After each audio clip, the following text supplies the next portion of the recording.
So, thank you, Mr. President. It's not very often I have the chance to introduce a double act. I was having trouble remembering one name, but instead of which I've got two others. So I'm very pleased to introduce Joe Braeger from Harold Hill branch, diabetes, and Bill Foulkes from Redbridge and Dagenham. Foulkes and Dagenham, that's it. Anyway, they tell me they're a double act, we couldn't get Ant and Dex, so would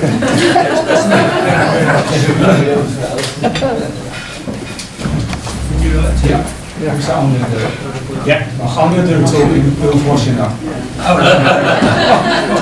Right, good afternoon everyone. Good afternoon. For inviting us. As I said, we are volunteers for Diabetes UK. Bill is chairman of the Braeger and Dagenham group, which is a support group meeting at the Redbridge and Dagenham football ground. I am vice chair fundraiser for the Havering Family Diabetes group. We meet once a month, along with other support groups around the UK, and we always have guest speakers from either the medical profession or the pharmaceutical profession talking about their given subjects. We do try to encourage everyone with diabetes type 1, type 2 to come along and listen to the guest speakers, because it is the best place to get any education. Unfortunately, doctors and nurses now have only got a small time slot just to tell you anything, and they haven't got the resources that we've got. Apart from our meetings, we do attend Queen's Hospital once a month and King George's once a month, where we've got an information stand with all the Diabetes UK publications which we give out. We do encourage people to come along. We do get, oh yes, we'll come along, and you never see them. But then you do get the people that do come along. And it's nice at the hospital when someone comes up to you and says, thank you very much for that leaflet you gave me last month. I've done as it said and I'm feeling a lot better. Diabetes is a growing condition, and it is really now turning into a pandemic. There is so much of it. Type 2 is just continually increasing. I try to look at the statistics, but they're forever changing. The frightening thing is, in the last 15 years, we are now getting children with type 2, which is horrible. Because it's lack of exercise, it's a bad diet. It's frightening really, because those poor souls, they're going to have it with the type 1 children for the rest of their lives. And it is hard. Type 1 is when your pancreas actually stops making insulin, and you introduce insulin into your body by either syringe or by pump. I always say pump therapy is the best thing. If they could give pump therapy to all type 1s, it would be a different world. I've had diabetes 47 years. The first 19 years was absolute hell. 3 times it nearly killed me. My consultant, he's now a professor now, he put me on an insulin pump and life changed. And that's all it is, it's just that big. Brilliant. Type 2 is when the pancreas slows down, and that is normally treated with a few drugs, but like every diabetic, it's healthy eating and exercise. The drugs they give you is just to give your pancreas a nudge to make it produce more insulin. Unfortunately now, a lot of people with type 2 are finding it hard to keep under control.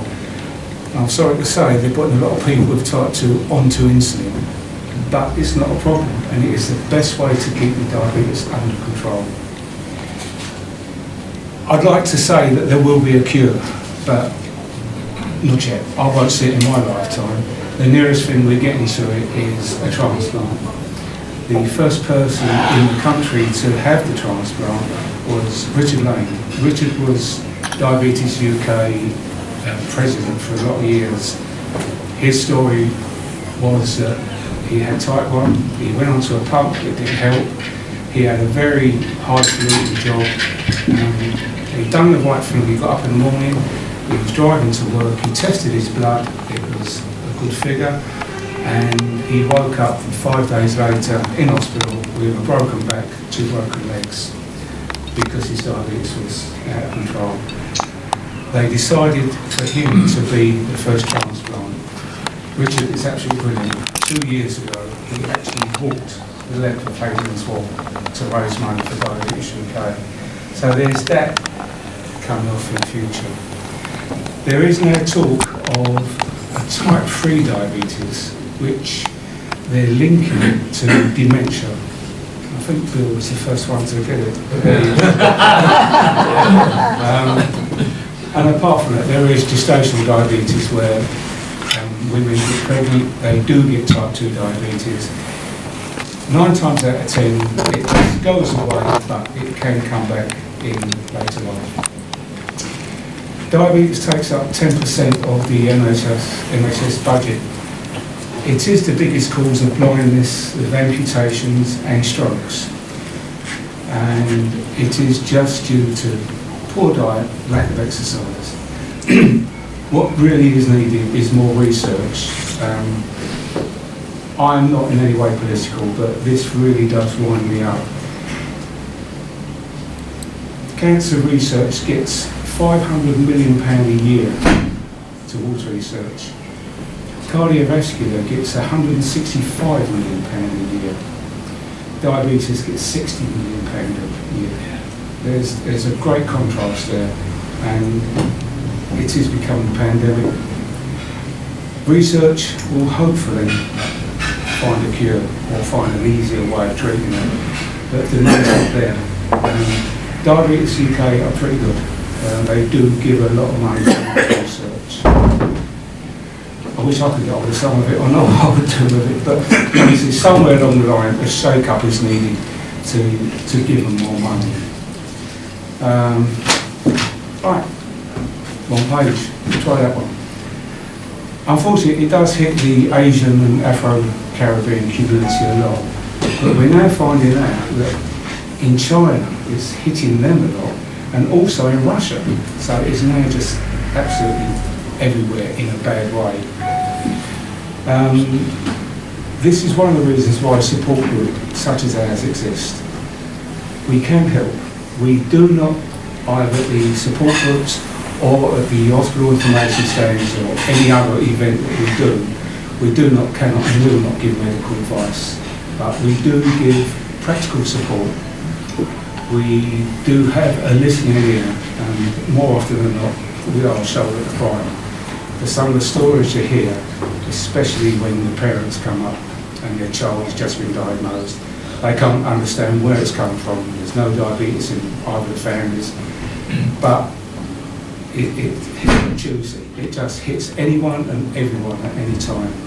I was saying to the good lady next to me earlier, I have got a family in my group. There's no diabetes in mum's side, none in dad's side. They've got 4 boys, 3 of them have got type 1. No reason for it, but it happens.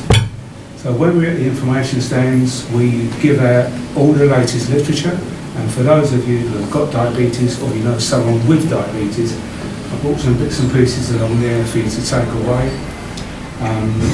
There are addresses there of Bill's group in Bark and Dagenham, my group in Harold Hill. There is a group that deals mainly with type 2, they operate at Hornchurch. There's one in Brentwood, there's one in Ilford, so we're all around to help you. The leaflets and books we give out, we don't pay for. We do get from Diabetes UK, and we have to pay postage. Unfortunately, Queen's Hospital, in their wisdom, they have now stopped us having the collecting box. We've been doing Queen's Hospital, it started with my wife when Queen's first opened, always had a collecting box. And the money that went into that box helped pay for the postage. They've now stopped it. So we're thinking of raffling Bill off and get a few quid to pay for the postage. No one gives us any money. We do sponsored events. We have race nights, discos, barn dances. Our race nights are good, and ours are different, as I was telling Philippa. I have found out that they will do one. as are not the race nights that you see up on the film. We have got model horses where we choose jockeys, and it's a great night out. It's a good money raiser. So hopefully we shall be getting some of them. Also, we have raised money in the past within my group, because we're a family group. We have paid for children to go on what Diabetes UK call care events. This is run by doctors and nurses and volunteers with diabetes. Children under 11 go away with their parents and siblings for a long weekend. Mum and Dad have intensive training in looking after diabetes while the kids get taken off. 11s up to 16s, they go away with their own age group. They get a certain amount of education, but they go to places like Centre Parks, Alton Towers, and there's fun included. And it is a great way for those kids to understand what they're doing, because they see another child of their own age and they're doing their own blood tests or they're doing their own injections, and it goes through the head of the doctor. And we have seen a great difference in the children that have been away and come back. And I'm more than pleased to say, Philippa has chosen my group to be part of her charity, and this is going to pay for the children's care events. So hopefully we can send away a lot more children. Unfortunately, there is a return ticket, so families do that. So Philippa, thanks. Okay. Anything you want to know? Ask Granddad. He won't answer because he's deaf. But just ask anything. Any questions? Yes, David. My name's David Fell. My granddaughter's 10 years old. She's just been diagnosed with type 1 diabetes. You were saying that the pump is really something special. She's just been fitted this week with a device under her arm which she strikes with a computer and it gives us some information. Yeah. Why do you say the pump is so good? The pump is so good. The pump acts normally like your pancreas, because throughout 24 hours a day it is dripping a little drop of insulin into your body. The pump is set up to the individual. It's all worked out to your age, what you do, what your sports are like and things like that. And then instead of a person with type 1 who when they eat, they inject, the pump, what you do, you count the carbohydrates. Now that lunch we just had. You've still got to do that with the pump, Yes. have you? Right, okay. Right. With that lunch, I counted the sausages, 10 carbohydrates each, and the potatoes was about 40 carbohydrates. So that's 60 carbohydrates. A person who injects, they work it out, you've got 60 carbohydrates, you do 1 unit of insulin for every 10 carbohydrates. But do you have to operate the pump? No, this is to personal syringes. Okay. They draw up that amount of insulin and they inject. Okay. With the pump, you test your blood, you get your blood reading, you put your blood reading into the pump, you then put in your 60 carbohydrates and the pump works out the exact amount of insulin. So you're not injecting yourself? No, it's just, it's fitted like a cannula and change it every 3 days. Hello. The first 19 years, as I said, was hell. I bought on the pump and I can honestly say, within a week, I've got life back. The problems with pumps, people come up to us at the hospital, we look at the groups, where can I buy a pump? Yeah, you can, you probably get one on Amazon. But it's not the pump, it's you must have that nursing team behind you, and that's what costs the money. I'm aware. Yeah, I mean, yeah, the pump's great, it's all good because you've got the tube, but there is a new pump out, what's been a couple of years now, it's called an Omnipod, and it's like a tobacco patch. It's like a, sorry? Tobacco patch. Yeah. You fill the reservoir up in it. They say it takes 3 days worth of insulin, but obviously it depends how much insulin you're going to use. And you stick it on your arm, and then you get like a meter. And Well, that's maybe what she's got. is that Maybe that's what she's got. She just puts it on. What it stops, she stops her. I don't know what actually I've only seen her use it once. is it like a 10p piece? Yeah. No. This, I test my blood with this machine. Right. I prick my finger, I get a little drop of blood, Yeah. put it on a stick, put it in a machine, Yeah. and that gives me a blood reading. Yeah. What your granddaughter's got is called a Libre. Yeah. And it's like a 10p piece, Yeah. stick it on your arm, Yeah. then you get this meter, you do that, and test your blood. Yeah. It So stops you having to do it 4 times It's a not day. invasive. Fingers. But with the Omnipod, you put that on, you get a little meter, and it's all done by Blueberry. Right. The brilliance of it is, especially for children or people with needle phobia, once you put it on, you press a button, the needle comes out, you do not see the needle. And then the same as my pump, you operate it from this machine. I can take the pump off 2 hours at most, go swimming, shower, bath. Yeah. With the Omnipod, leave it on. You can even swim in the sea. Right. Thanks for that. We are getting there with technology. Our next guest speaker, July, is Simon O'Neill. Simon O'Neill works for Diabetes UK, and his knowledge of the latest technology is brilliant. And he's going to come out and give a talk. If you can get to the group, come along and listen to him. Thanks very much. Thanks very much. Okay. Any other questions? Bit of that. Well, you answer that. I figured all the answers for me. Thank you. Very explicit. Bob, would you like to say? Yes, certainly. Well, thank you, Joe and Bill, for coming along. Very interested to hear all the most recent developments in the treatment of diabetes. Lots of things I didn't know about as a non-diabetic myself. I've always thought what a burden it must be to be a diabetic. A friend of ours, their daughter was diagnosed at the age of 4, and of course it's extremely difficult for kids at that age. She's now in her 50s, so obviously the treatment's not very good. And I'd like to express our admiration for the work you do with your local support groups. I think that's great. A lot of people say that, and they say, why do you do it? I constantly get wound up by my brothers. By trade, I was a scaffolder, and we ducked and dived a lot. And they say to me, why do you do it? You don't get paid for it.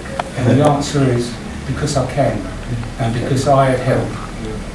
When I was first Giving back, you've had help, so you're giving back, yeah. And, you know, as I say, when people come up and say thank you, that's it, that's my wages. I'm happy with that. Anyway, I would like members to join with me in giving our usual thanks.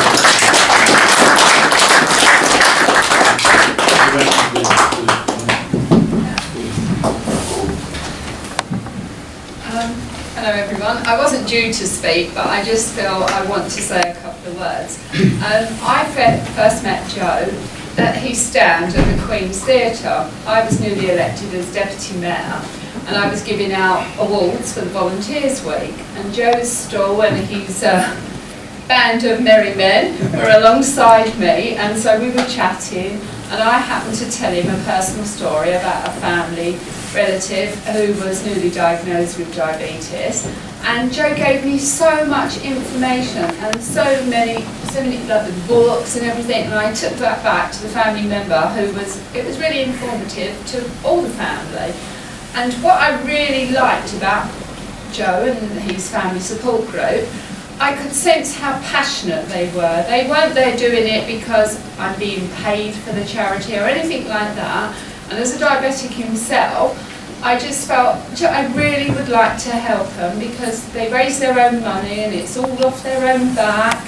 And so I'm really privileged that I met Joe and that I can offer him some support with my mayoral charity. So I welcome working together and handing over you hopefully a big fat cheque one day. So well done, Joe.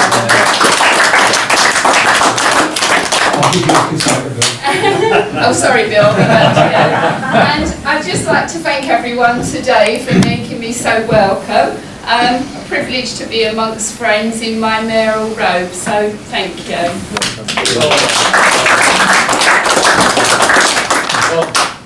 Subash. Yes, thank you, Mr. President. And first of all, thank you to this gentleman, I don't know his name, didn't catch his name, coming from the diabetes side to telling us, because as a retired GP, I know how many diabetes I have seen and how many will be seen by other GPs. Similarly, I am very pleased that our mayor is doing this good job for the diabetes. And may I request the club to call this gentleman once again in 6 months' time to tell us more the developments of the diabetes. Please. Thank you very much for coming. Thanks a lot indeed. Thank you. Right, for those that didn't have salmon this week, the menu next week is soup and salmon salad. As you're pleased you're in Mexico. So, could I please remind you of the apologies book? A reminder about the handover to the menu choices, please, and be upstanding then for the final toast, which is vote for